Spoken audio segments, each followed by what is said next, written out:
Deca-Dence is the latest series from Studio Nut, which aired during this past summer season. The show introduces us to a world where giant creatures called Gadol roam the earth, making it uninhabitable. The humans of this world live in a giant mechanized city known as Deca-Dence. The humans, known as tankers, mostly tend to operating the day-to-day functions of the giant mobile city, while a separate race of warriors known as gears take on the jobs of defending the city and defeating the Gadol. We are quickly introduced to Natsume, a girl whose father was killed and who lost her hand when her and her father were both exploring the area outside of the city. Years later, when Natsume is old enough to apply for a job, she wants to join the Power, a collection of the small minority of tankers that take on the responsibilities of the gears and fight the Gadol. However, because of a combination of her not showing up in Deca-Dence's computer system and worry that her prosthetic hand would render her ineffective for combat, there is no position available to her other than to clean the outside of the city. Natsume begins working under the cold and gruff Kaburagi, while desperately wishing she could fulfill her dreams of facing off against the Gadol and being able to explore the outside world. The first episode of Deca-Dence puts forth a perfectly generic story of a young individual wanting to prove their capabilities and follow their dreams despite the hardships that they face. Aside from some truly eye-catching landscape shots seen from the vista of the city walls, everything from the artwork to the characterization is fine, albeit a bit generic. It was engaging enough to get me to watch episode 2, but not enough to convince me I wouldn't want to drop the series by the third or fourth episode. However, after watching the second episode, my feelings on the series changed. In order to properly discuss Deca-Dence and what the second episode did to reinvigorate my interest in the series, I'm going to need to discuss spoilers. So, if you haven't seen the series and don't want to be spoiled, I suggest you watch the show and come back when you're finished. At the beginning of the second episode, we learn through the use of a narration-based exposition dump that the world of the show is simulated. Hundreds of years prior, artificial intelligence grew to surpass human beings, and they forced humans to live in Deca-Dence in order to help run and maintain the city. The city acts as the centerpiece for an MMO-inspired game, which is also known as Deca-Dence. The robots that are now in control of the planet inhabit the artificial bodies of the gears and fight the Gadol, treating the tankers as NPCs. However, the tankers are real humans, unaware that their kind has been used by cybernetic beings for generations.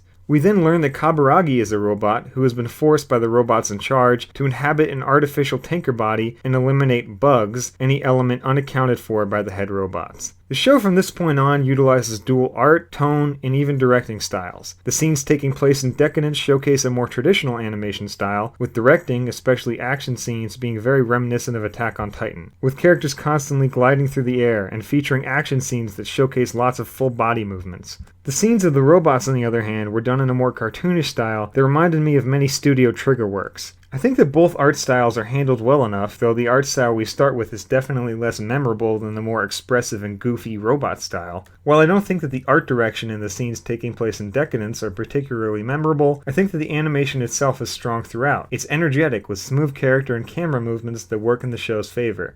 There are a few giant ugly CG creatures, but they're used so minimally that they're not a constant distraction. Like with nearly every other element of the series, I think the art direction in the robot scenes is much stronger than in the scenes taking place in Deca-Dence. I really enjoyed the concept of using dual art styles to tell one story, but unfortunately as the series went on, it began to feel as though I were watching two different shows. As the series progressed, the robot scenes felt more and more as though they were part of a situational comedy. The tone made these scenes feel increasingly more relaxed and docile as the series went forward. The cyborgs have very silly geometric designs, and the themes that are often presented in these scenes about the importance of individuality and that unpredictable elements can be necessary in order to make life vibrant and interesting can come across as a bit ridiculous considering the art style and direction, but I think that works in the show's favor. This is because the themes that Deca-Dence plays with are incredibly trite concepts that have been explored countless times in media. The fact that the tone and direction can sometimes make the scenes where these themes are most pronounced feel like they're meant for comedic purposes allows their inclusion to be more refreshing than in a lot of typical media. The series follows the growth of the principal character's relationship as Kaburagi trains Natsume, at least for the first half of the series. The second half becomes more wrapped up in Kaburagi's attempts to dismantle the current system in order to keep Natsume happy and out of danger. While I do think there is fun to be had in this latter portion of the series, especially during the last two episodes, I still enjoyed the first half with its weird combinations of tones and ideas and more. What seems to be a typical shonen story with Natsume as the lead becomes a fairly typical shonen story with Kaburagi as the lead by the show's conclusion. As the series progresses, Kaburagi has increasingly frequent conversations with Minato, his close friend, on the importance of remaining loyal to the system system that all cyborgs work under. These conversations highlight many of the story's central themes on individuality versus collectivism and obedience. All of these conversations were ones that I felt as though I'd heard a million times over, with the themes being so blatant that I found these scenes to be incredibly boring. With the start of each new conversation, I could tell almost immediately the direction it was going. When the themes are presented within the framework of the story, with Kaburagi being tasked with eliminating bugs, I think that their inclusion is fine, especially considering that the enforcing principle of these rules comes in the form of a ridiculous sunglasses-wearing rectangle named Hugin. However, these conversations, which occur in increasing volume throughout the series, are overly long, boring, and unnecessary. The audience is easily able to understand the show's themes without them. I've heard some say that they found the story confusing and the combination of art styles weird. While it's not entirely clear what's going on from the exposition dump at the beginning of episode 2, some of the wording is a bit vague, making it unclear as to whether the tankers are actually humans or if there's some sort of computer program, the plot becomes more cohesive as the story moves forward. As to the criticism of the show being too weird, well, that's just a matter of opinion. I personally feel that the inclusion of the robot aspect adds an extra stylized element that a show would be perfectly average and middle of the road without. In addition, the cyborg scenes add a comedic tone, which lends a fresh take to the more serious and focused shonen battle plot. I will say that while I do enjoy the mixed art and presentation styles, I do feel that the show perhaps leans too much into the cyborg element as it goes along. These scenes seem to get the most screen time, especially in the show's latter half. Additionally, as I've stated earlier, the show focuses much more on Kaburagi than Natsume as the show moves forward. In the end, I felt that while I enjoyed watching their relationship develop and scenes with the pair together as a whole, I also felt that not enough time was spent on the relationship to make the bond between Kaburagi and Natsume feel as believable as it could have been. And because of this, the last few episodes didn't have enough of an impact for me to be as emotionally invested as I feel I could have been. I enjoyed both Natsume and Kaburagi as characters, however, similarly to what I was saying earlier, I don't think Natsume was given nearly enough screen time as the show continued on. Kaburagi's gruff, composed nature is a good foil to Natsume's inquisitive, driven, energetic, and motivated self. However, I don't think Kaburagi's personality on its own